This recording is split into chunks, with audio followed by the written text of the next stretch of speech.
우리 함께 말씀을 나누도록 하겠습니다. 오늘 말씀은 생명책에 기록되지 못한 자들의 운명이라는 제목입니다. 이렇게 함께 새벽을 깨워주시고 기도할 수 있어서 얼마나 감사한지 모르겠습니다. 오늘 하나님 앞에 예배하러 나오신 여러분의 한 분 한 분의 삶이 하나님 주시는 은혜로 풍성한 삶을 누리시게 되기를 주님의 이름으로 축복합니다. 오늘 7절 말씀 우리 같이 한번 읽겠습니다. 7절 시작. 천년이 다 차면 사탄이 그 옥에서 풀려날 것입니다. 오늘 7절 말씀은 천년이 다 차면 이라는 말씀으로 시작이 됩니다. 이 천년이 다 찼다라고 하는 것을 근거로 해서 이제 천년왕국이라는 이런 단어 또는 그런 학설이 이제 제기가 됩니다. 신학적인 학설인 거죠. 이 천년왕국에 대한 여러 가지 신학설이 있습니다. 후천년설, 전천년설, 이 전천년설에도 세대주의적 전천년설, 역사주의적 전천년설 또는 무천년설, 복잡합니다.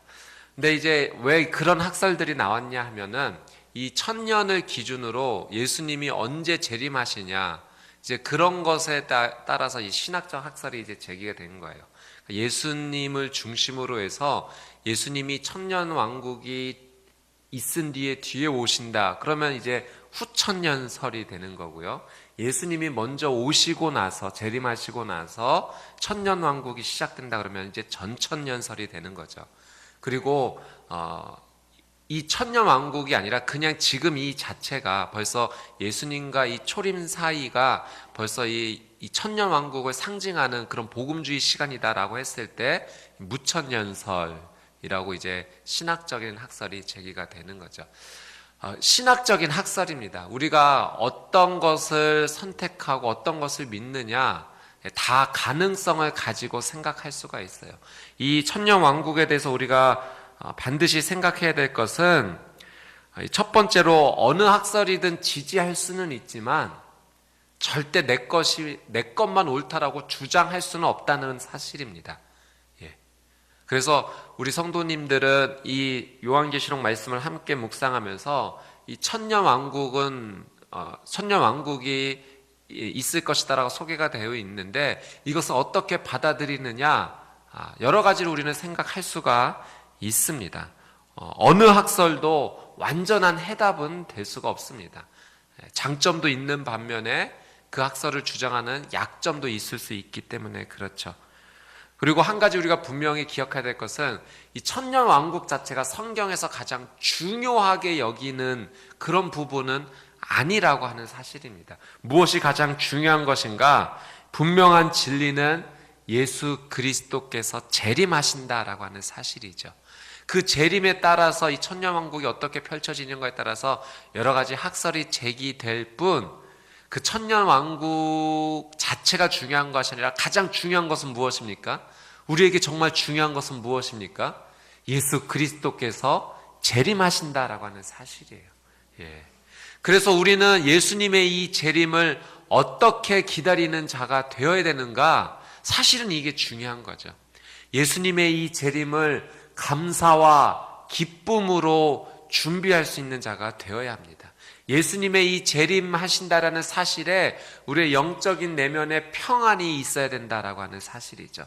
그래서 사랑하는 여러분, 오늘 이 하루를 하나님 주신 은혜 가운데 우리가 살아가게 될 때, 또 특별히 오늘 이 말씀을 묵상하며 이 하루를 지내게 될 때 여러분의 마음 가운데 예수 그리스도의 재림에 대한 소망이 흘러넘쳐나고 이것이 우리에게 불안과 내면의 갈등을 일으키는 것이 아니라 감사와 기쁨과 위로와 평안의 이유가 될 수 있게 되기를 주님의 이름으로 축복합니다.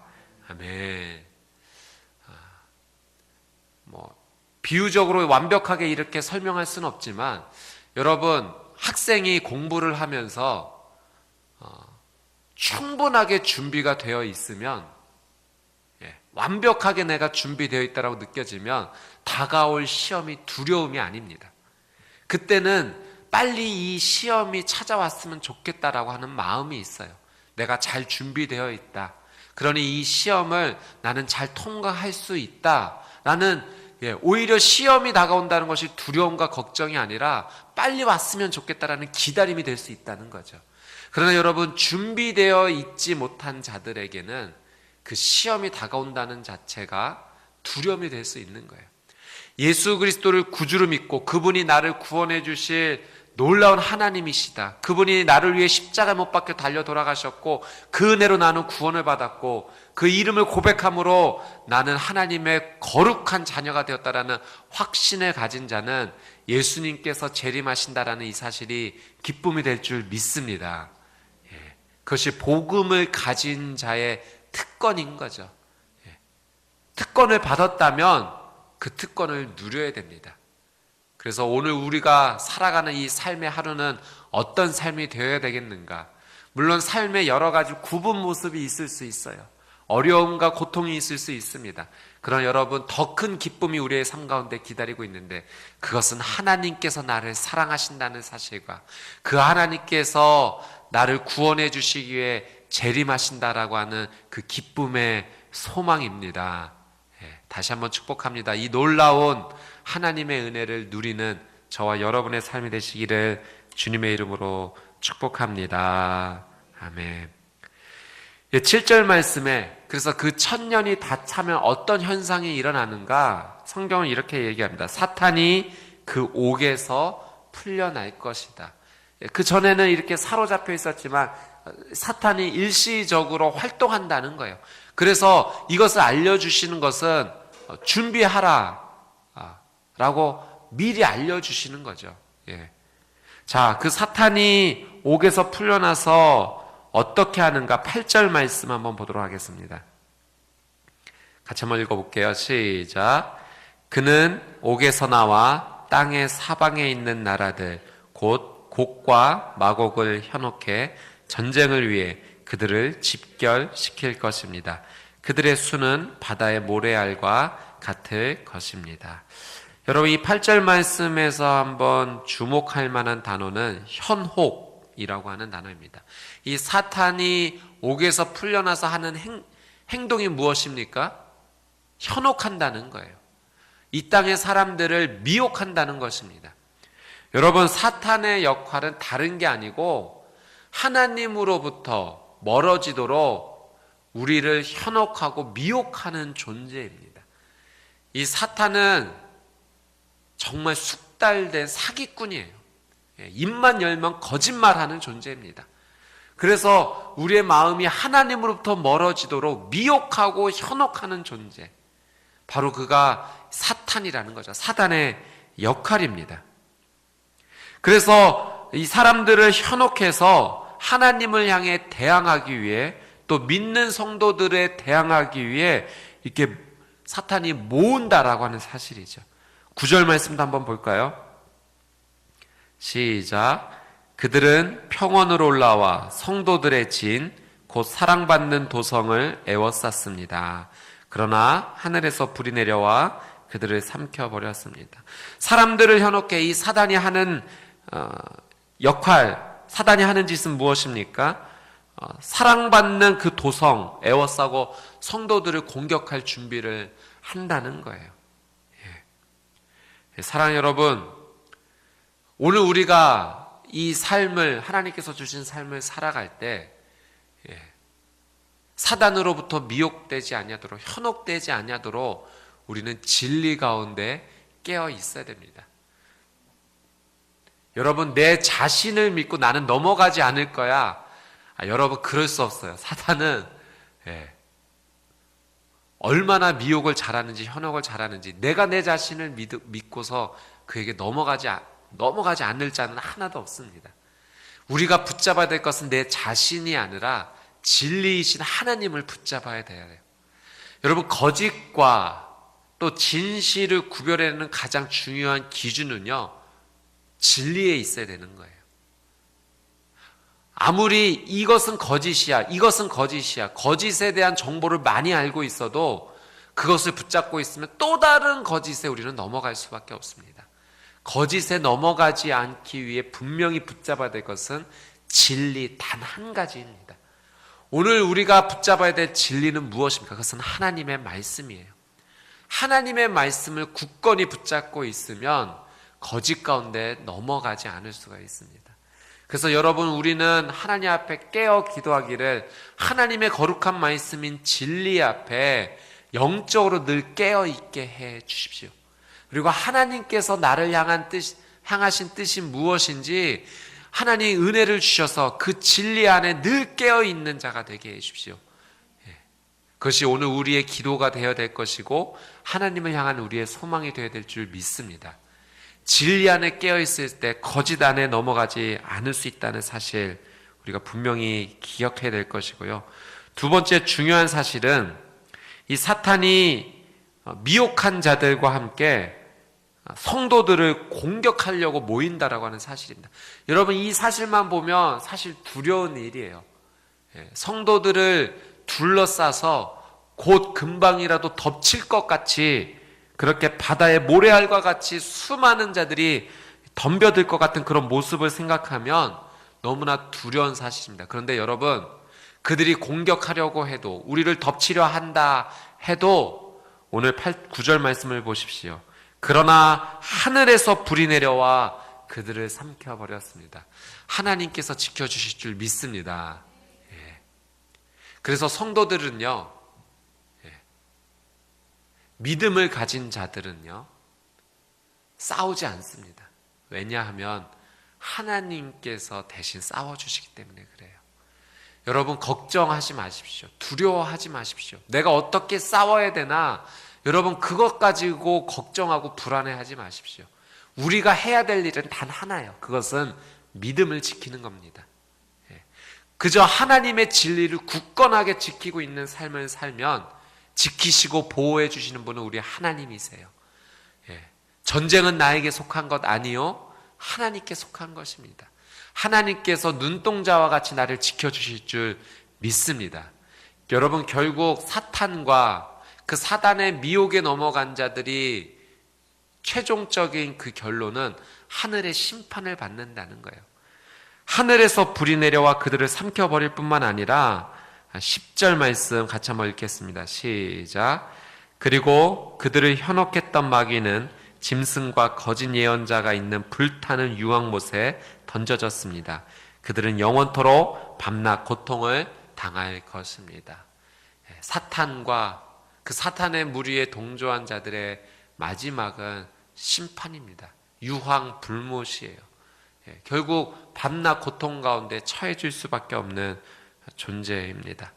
여러분, 오늘 이 하루가 믿음을 굳건하게 지키는 하루, 여러분의 믿음을 넘어뜨리기 위해서 사단이 어떠한 방법으로 도전하고 다가온다 한들 두려워하지 말고 오직 믿음을 지키고 하나님 앞에 거룩한 진리를 수하며 나가는 거룩한 여러분의 삶이 되시기를 주님의 이름으로 축복합니다. 11절 말씀부터는요, 애칭이 붙어 있어요. 11절 말씀에 보니까 또 나는 희고 큰 보좌와 그 위에 앉으신 분을 보았습니다. 이 구절로 인해서 큰 백보자 심판이라는 그런 애칭이 붙어 있는 말씀입니다. 여러분, 희다라고 하는 것은 어떤 의미가 있습니까? 이 희다라고 하는 이 사실은요, 이 절대적인 어떤 순결을 의미해요. 하나님의 어떤 존재, 하나님이 원하시는 그런 상황, 또 하나님의 그 거룩한 상태를 상징한다고 볼 수 있죠. 하나님의 심판입니다. 하나님께서 희고 큰 보좌에 앉으셔서 심판하신다는 거예요. 그분이 심판하실 때 11절 말씀해 보니 땅과 하늘이 그의 얼굴 앞에서 사라지니, 땅과 하늘이 사라진다라고 하는 것은 이 죄의 영향력 아래에 있었던 그런 영역들이겠죠. 죄악의 옛 질서에 있었던 그런 영역들은 사라질 것이다. 성경은 이야기합니다. 심판의 시작을 이야기하는 거죠. 자, 그 심판 안에서 어떤 일이 일어나는가, 우리 12절 말씀 한번 같이 한번 읽겠습니다. 12절 시작. 그리고 나는 큰 사람이든 작은 사람이든 죽은 사람들이 그 보좌 앞에 서 있는 것을 보았습니다. 책들이 펼쳐져 있는데 또 다른 책, 곧 생명의 책도 있었습니다. 죽은 사람들이 책들 안에 기록된 대로 심판을 받았는데 그 안에는 그들의 행위가 기록돼 있었습니다. 심판을 받는데 여러분 12절 첫 문장을 보십시오. 나는 큰 사람이든 작은 사람이든 죽은 사람들이 그 보좌 앞에 서 있는 것을 보았습니다. 여러분, 믿지 않는 사람, 하나님을 믿지 않는 사람은 그 누구도 예외가 없다는 거예요. 큰 사람이든 작은 사람이든 죽은 사람이든 모두 다 그 심판대 앞에 서게 될 것이다. 하나님을 믿지 않는 자는 누구든 예외 없이 심판받게 될 것이다. 그 큰 백보자 앞에서, 흰보자 앞에서 하나님의 심판을 받게 될 것이다가 성경이 우리에게 가르쳐주는 진리입니다. 여러분, 요한복음 5장 24절에 예수님께서 말씀하신 것이 있어요. 내가 진실로 너희에게 이르노니 내 말을 듣고 또 나 보내신 이를 믿는 자는 영생을 얻었고 심판에 이르지 아니하나니 사망에서 생명으로 옮겼느니라. 아멘. 예수 그리스도를 믿는 자, 그분을 구주로 고백하는 자는 영생을 얻었다라고 예수님께서 분명히 말씀하십니다. 그리고 심판에 이르지 아니하나니 사망에서 생명으로 옮겼느니라. 예수 그리스도를 구주로 고백하는 자는 여러분 심판에 이르지 아니한다 약속하십니다. 그러나 반대로 이 요한계시록에서는요, 하나님의 그 큰 흰보좌 앞에서 작은 사람이든 큰 사람이든 예외 없이 누구든 믿지 않는 자는 심판을 받게 될 것이다라는 것이 준엄한 하나님의 말씀이십니다. 여러분, 이 하나님의 큰 보좌, 백보좌 앞에 두 가지 책이 놓여져 있습니다. 하나는 생명책이고요, 하나는 또 다른 기록의 책이 있다라고 오늘 12절 말씀에 기록이 되어 있죠. 여러분, 생명책은 구원받은 자의 이름이 남겨져 있는 책입니다. 이 생명책에 기록된 자는 하나님의 은혜를 입고 하나님과 함께 영원히 살 수 있는 자격을 얻은 자들이죠.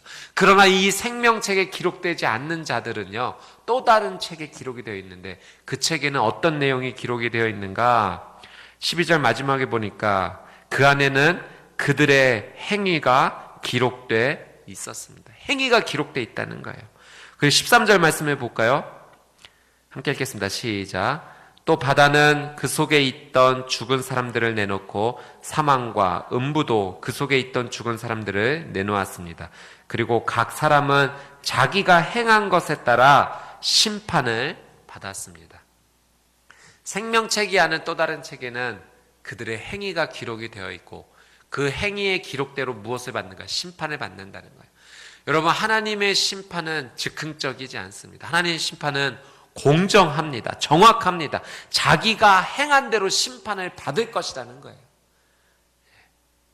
하나님을 믿지 않는 자의 삶이 하나도 빠짐없이 기록으로 남겨질 것이고요, 그 기록에 근거해서 믿지 않는 자들은 심판을 받게 될 거예요.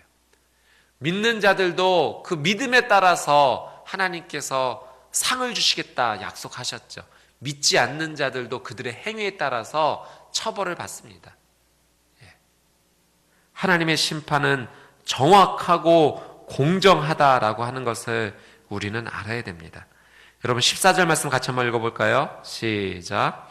그러고 나서 사망과 음부도 불못에 던져졌습니다. 이것이 바로 둘째 사망 곧 불못입니다. 여러분, 이 모든 심판 앞에 이제 모든 것이 하나님 앞에 심판을 받고 불못에 믿지 않는 자들은 던져지게 될 것이다. 여러분, 어떤 상징이 아니라 이건 실제입니다. 영원한 죽음이에요. 끝입니다. 고통입니다. 하나님과의 영원한 분리이죠. 믿지 않는 자의 삶의 마지막의 결론은 우리는 말씀을 통해 확인합니다. 사랑하는 여러분, 오늘 이 말씀을 통해 우리가 다시 한번 깨닫게 되는 것은 무엇입니까? 이 세상의 마지막에 하나님의 심판 앞에서 사람들은 두 가지 길 중에 하나를 걷게 될 것이라는 거예요. 그 길이 생명의 길이 아니면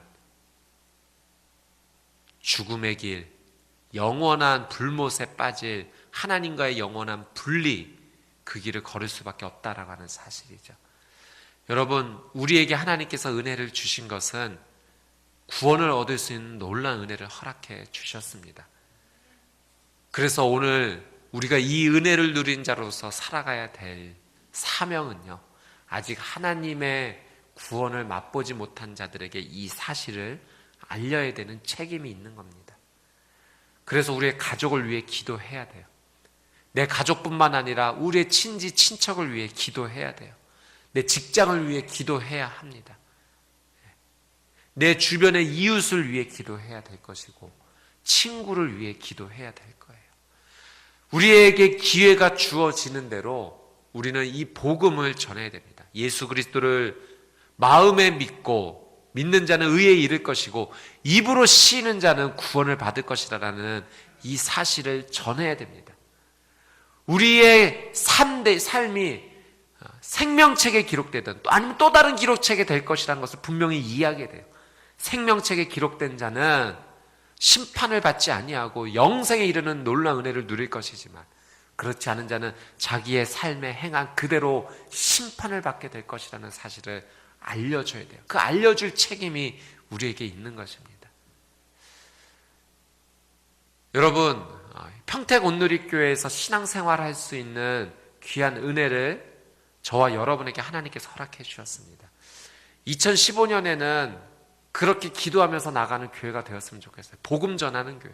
진짜 말로만이 아니라 할 수 있는 대로 최선을 다해서 복음 전하는 것에 온 힘을 기울이는 저희 교회가 될 수 있도록 같이 기도하고 같이 움직이는 우리 평택 온누리교회가 되었으면 좋겠어요.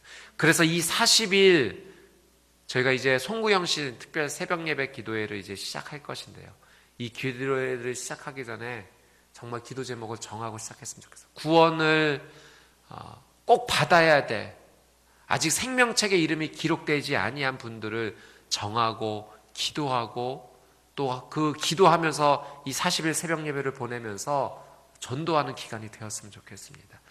여러분, 오늘 하나님께서 우리에게 이 말씀을 주신 것은 준비하라는 것이지요. 또 그런 삶을 살라라고 가르쳐 주신 것입니다. 복음을 전하는 하루. 그것은 우리에게 주어진 놀라운 특권입니다. 우리에게 주어진 사람들을 위해 기도할 수 있고 전도할 수 있는 그 거룩한 삶을 사시게 되기를 주님의 이름으로 축복합니다. 아멘.